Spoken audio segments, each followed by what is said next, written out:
تو کمکم میکنی برادر؟ پول لازم نداری؟ چرا؟ چقدر؟ تقریبا 250 میلیون. شاید از اینم بیشتر. این همه پول میخوای چی کار؟ میگم اگه اینقدر پول نداشته باشم میخوام چیکار کنم؟ میخوام یه تاجر بشم آقاتم. میخوام هر چی دلم خواست بخرم.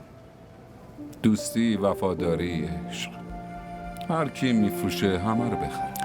عصبانی هستی؟ نه، حواسم جمعه. با رفتنش خوابم از چشم رفت.